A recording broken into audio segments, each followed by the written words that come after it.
Music in high school. Well, of course, at the beginning of high school, my first year, the Beatles were on the scene.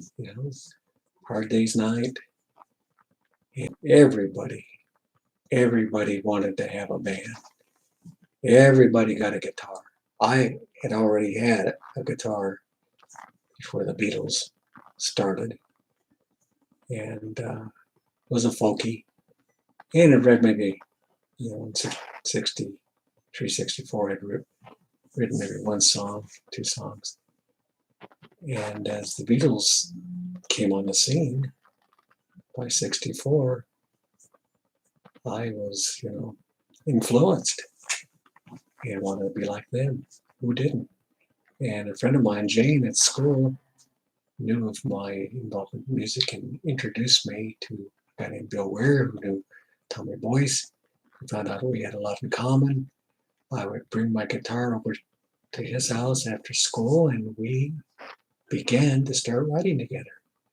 We cut our first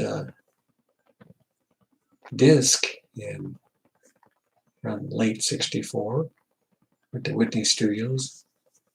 We did about 4 songs along with his girlfriend and showed them to his friend Tommy.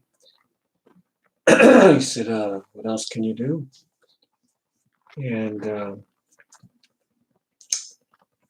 in 1965, I came up with Down in Old Mexico, and we recorded that at the studio in Hollywood.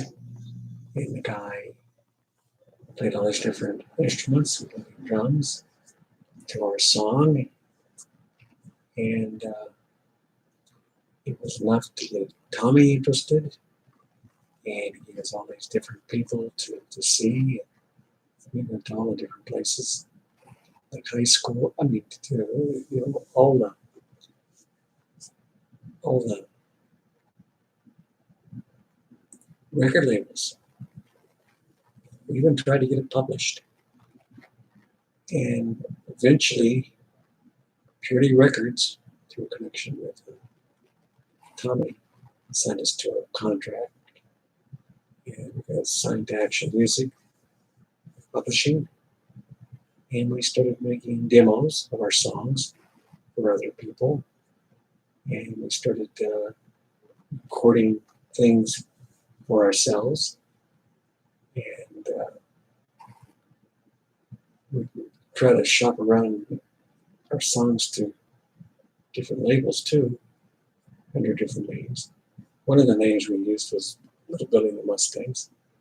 So in the meantime, back in high school, you know all these people in their groups, and they were playing places and parties and all that. And, we didn't really have a group per se. Remember Billy and I throwing together a thing called The Other Side, and played at a couple parties. I even remember in '67 a friend of mine, Phil Perry, had played drums, playing all of Sgt. Pepper. So really, Billy and I never had a traveling group. We probably had more going on than these people in high school. A lot of them even got sent up to some independent labels that never did anything with their music. They literally got burned. And, by the time high school was over, they went to college, got drafted in the Army or whatever. And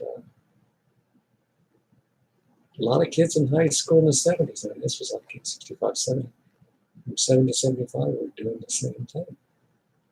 And it could be a heartbreaking business if you don't know what you're doing. Some of these groups, they sold their soul. And in the end, they didn't even know their masters. That happened to Billy, my music and Billy's music. But when I started my own group, Cyrus Round, we owned our music, we owned our publishing. Nobody else did. But you live and learn. We had a few things stolen. Some stolen. Music in high school.